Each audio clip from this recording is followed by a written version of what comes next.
ओम साईं राम। खुद को दोष देना बंद करो, तुम्हारी गलती नहीं है। सब कुछ भूल कर मेरा नाम स्मरण करो, और तब तो ज़रूर करो जब तुम्हारे मन में ऐसे विचार आने लगे। हर सवेरा एक नया दिन लाता है, इसलिए कल क्या हुआ उसे भूलकर आज में जियो। आज जो करोगे वह महत्वपूर्ण होगा। अपने कर्म अच्छे रखो। जो जीवन से गया है उसके बारे में सोचकर दुखी ना होना। तुम सही हो वो गलत, तुम साईं साईं जपो। जो गया है लौट आएगा कुछ समय में। सबूरी। और हमेशा अपने शब्दों को ठीक से चुन के बोलो, क्योंकि तुम्हारे बोले हुए शब्दों के कारण किसी का दिन बन सकता है, यह बिगड़ सकता है। हर इंसान को एक ही बात बदलनी चाहिए कि दूसरों के शब्दों के कारण अपना दिन, अपना मन खराब नहीं करना चाहिए। दूसरा क्या बोल रहा है तुम्हारे बारे में या क्या सोच रहा है तुम्हारे बारे में, ये सोच सोच कर खुद का मन खराब ना किया करो, और उनके शब्दों के कारण अपने लिए नकारात्मक ना सोचो करो। अपनी खुशी के मालिक तुम खुद हो, दूसरों के कारण ना दुखी हुआ करो, ना दूसरों में अपनी खुशी ढूंढा करो। इसलिए मैं हमेशा कहता हूँ कि शब्द बहुत ताकतवर होते हैं, इन्हें सोच समझ कर ही बोलना चाहिए, और जहाँ समझ ना आए कि क्या बोलना है तो मौन रहना चाहिए। मेरी लीलाओं का श्रवण और मनन किया करो, ऐसा करने से ही तुम्हारे चित्त को प्रसन्नता और शांति मिलेगी। जीवन में जब कोई बड़ी परेशानी आती है तब तुम मुझ पर पूर्ण विश्वास करके शांत रहते हो, ये मैंने देखा है। लेकिन तुम सोचते हो कि अगर मैं शांत रहूँगा तो मेरे आसपास वाले लोग क्या समझेंगे, कि इसको तो फ़र्क ही नहीं पड़ता। इसके जीवन में इतनी बड़ी परेशानी आई है तो भी इसे कुछ फ़र्क नहीं पड़ता। तू मेरे बच्चे, जिसको जो सोचना है उसे सोचने दो। तुम्हारा और मेरा रिश्ता जो है वह सिर्फ तुम और मैं जानते हैं। इसलिए जब मैं कहता हूँ कि मैं संभाल रहा हूँ और तुम शांत रहो, तो बस इस बात पर वहीं ख़त्म हो जाती है। दूसरे क्या सोचते हैं क्या नहीं, इसकी फ़िक्र करने की तुम्हें कोई ज़रूरत नहीं है। मैं हूँ, उन्हें भी संभाल लूँगा और तुम्हें भी।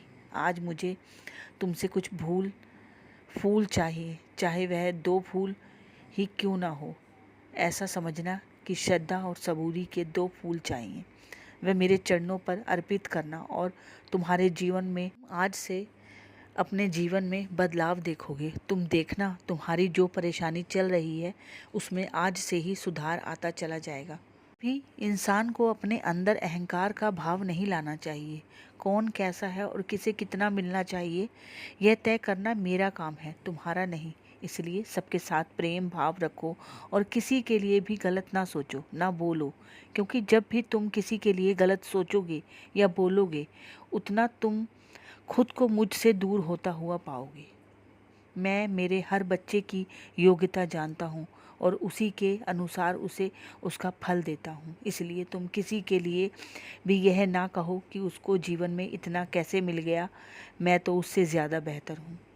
मेरा हर बच्चा मेरे लिए खास है, और मैं हर बच्चे को सही समय आने पर उसकी योग्यता अनुसार फल देता हूँ।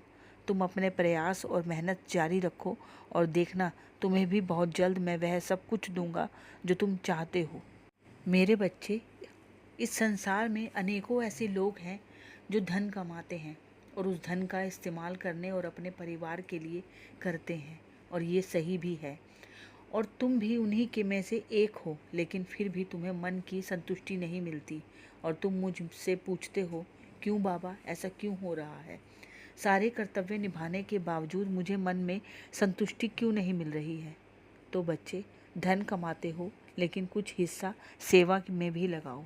गरीबों की सेवा, या फिर कुछ प्राणियों की, जानवरों की, या फिर ज़रूरतमंदों को विद्या दान करो। किसी ज़रूरतमंद के तन पर वस्त्र पहनाओ।